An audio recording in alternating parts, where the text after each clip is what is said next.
እና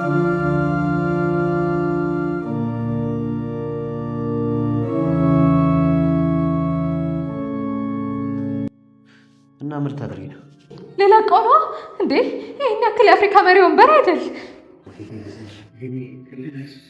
ይሄንን ከማየት ሞት ነበር የሚሻለኝ። ወይኔ ዝና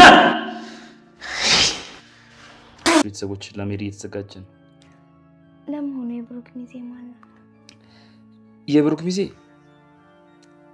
አንደኛ ዝናን ሊያደርገው ይመስለኛል። በልሰርግሩን አንዳንድ አታደርገው። ደግሞ ከየት ነው ቃል የሰማሽ? ሳቅሽን ደግሞ ጨመር አድርገን በዘመውስ በጣም ነፍቆኝ ነበር።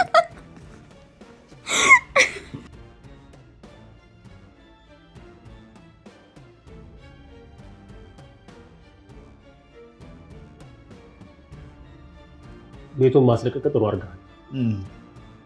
ይልቅ አሁን ለሰርግ ቶሎ መዘጋጀት ነው። እስኪ መጀመሪያ ነገር ይልቅና ከዛ ወደዛ እንገባለን። ምን ነው እከለከላለሁ ብለህ ፈራህ እንዴ? እኔን የመሰለ ብረት መዝጊያ አግኝቶማ ቢካሉ ይሄ ትልቅ ጉዳ እንዴ! ደግሞ እቺ ጉራ ኬት የመጣች ናት? ይልቅ ያንን ሁሉ መከራ አሳልፈን እንዲህ ቁጭ ብለን ስለ ሰርግ ማውራታችን በጣም ደስ ብሎኛል። ተመስገን። እስኪ ለዚህ ስኬታችን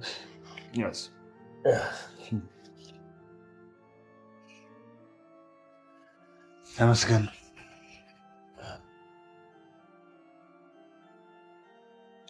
የዝና ስልክ ነው የጠራው። ማን ነው የሚለው? ካሌብ ነው የደወለው።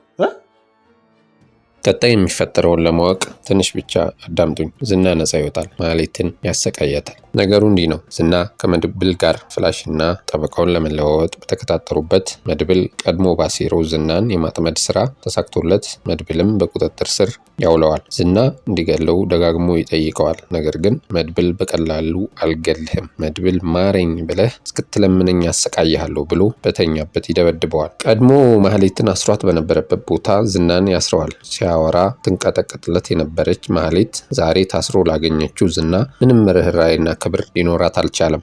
አፍህን ዝጋ አለችው በድፍረት። ዝና አላመነም። እንድትደግምለት ጠየቃት። እሷ ከመሳደብም አልፋ ተፋችበት። በመሃል መድብል በሁለቱ ጠብ እየተዝናና ጭራሽ ያሟሙቃል።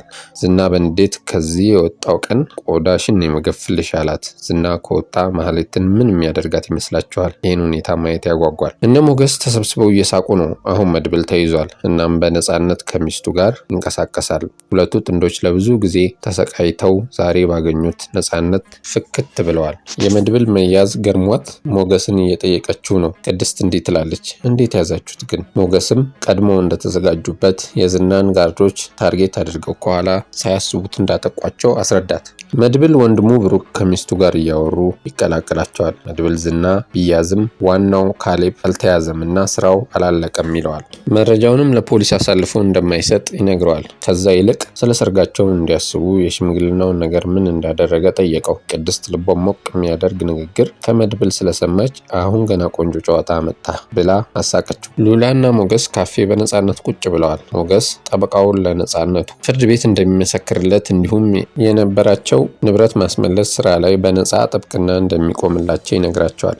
እዚህ ጋር ግን ጠበቃው ሳይሞት ሞቻለሁ ማለቱ ሳያስቀጣው እንዴት ወደ ጥብቅና ስራው እንደተመለሰ ጥያቄ ፈጥሮብኛል። ግን በቀጣይ መልሱን እናገኛለን ብዬ እጠብቃለሁ። ጠበቃ በሪሁን ሉላ እግር ስር ወድቆ ይቅር ካላልሽኝ አልነሳም ይላታል። ሉላም ይቅር ብላው ይነሳል። ጠበቃ በሪሁን ለሉላ በተሰበረ የይቅርታ ልብ ሚስትና ልጅ እያልኝ ያንቺን ገላ ለማቆሸሽ በመሞከሬ ከልብ ይቅር በይኝ ይላታል። ጠበቃው የቀረበለትን የምሳ ግብዣ ችላ በማለት ቶሎ ወደ ስራው ይገባል። የዝናና የሉላ ፍቺ መፍጠን ስላለበት ዝና ግዴታ መፈረም አለበት ይለዋል።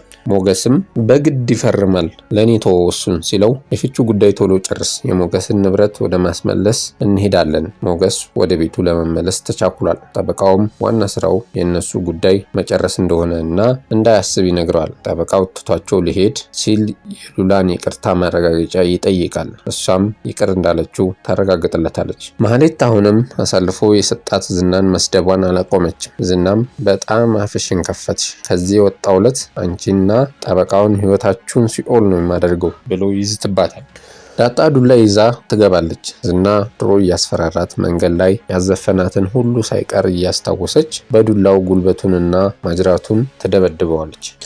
ብሩክ ስለ ሽምግልናው እያወሩ ሰፊ ቤት ስለመቀየር እያናገራት ነው። ቅድስት ደስታዋ ጨመረ። በእርግጥ ቅድስት ጥቅመኛ ሴት አይደለችም። ያሉበት ቤትም እንደሚበቃ ስትነግረው ነበር። የዝና ድብደባ በዳጣ ብቻ አላበቃም። ሞገስ ከነዱላው ሉላን ይዞ ገባ። ዝና በግድ ያገባትን ሚስቱን ከረጅም ጊዜ በኋላ ነበር ያገኛት። በናፍቆት በስስት እያያት ሚስቴን ቆየው ካየዋት ይላል። ሞገስም በዱላ እየደበደበው እያንዳንዱን ስንዘራ መታሰቢያ እየሰየመ ነበር።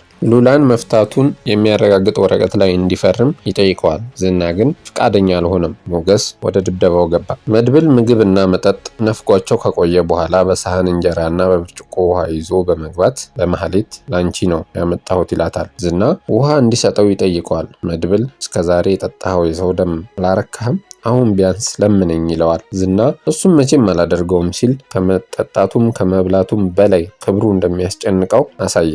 ማህሌት እኔ ድሮም ከነ መድብል ጋር ነኝ ስትል መድብል በመገረም ወዴት በአንድ ብርጭቆ ውሃ የምን መጠምጠም ነው ሲላት ዝና ቀበል አድርጎ እባብ አይደለች ብሎ አበሳጫት። ማህሌትም መድብልን ፍታኝና ለቀጥቅጠው ትለዋለች። ነገር ግን መድብል ሲፈታት ሮጣ የታያት ሆዷን መሙላት ነበር። ዝና ያለበትን የመራብ የመጠማት የመደብደብ ስቃይ መቋቋም አልቻለም። እናም እንዲገለው ይጠይቀዋል። መድብል ደግሞ ግደለኝ ብለህ ለምነኝ ይለዋል። ዝና ያው እንደተለመደው ኩራቱ ይበልጥበታል። እናም በጭራሽ እንደማይለምነው ይነግረዋል። ማህሌት ከበላች ከጠጣች በኋላ ሽንቷ ይመጣል። ልለቀው ነው ስትለው ልቀቂው ይላታል። ዝናም ሽንት ቤት መሄድ እንደሚፈልግ ቢጠይቀውም መድብል ግን እንደማይፈታቸው ይነግራቸዋል። ማህሌት ከአቅሟ በላይ ሆኖባት ሽንቷን ትለቀዋለች። ዝና ይህን ከማይ ብሞት ይሻለኛል ቱ ብሎ ይጮሃል። ሰንሰለቱን ሊበጥስም ይታገላል። ሞገስና ሉላ ከነብሩክ ጋር አብሮ ስለመሞሸር ሁለቱም በውስጣቸው አስበው ነበር። ሉላ እየሆነ ያለውን ህልም ቢሆን መንቃት አልፈልግም አለች። መድብል ስለ አዲሱ ቤትና ስለ ሽምግልናው እያወሩ ሳለ ስልክ ጠራ። የደወለው ያልተጠበቀ ሰው ነበር። የዝና አለቃ ካሌብ። በቀጣይ ምን የሚፈጠር ይመስላችኋል? ካሌብ ዝና መያዙን ሲሰማ ሊያስለቀቀው ይሞክራል? መድብል የዝናን አለቃ ካሌብን የማሸነፊያ መንገድ ያገኝ ይሆን?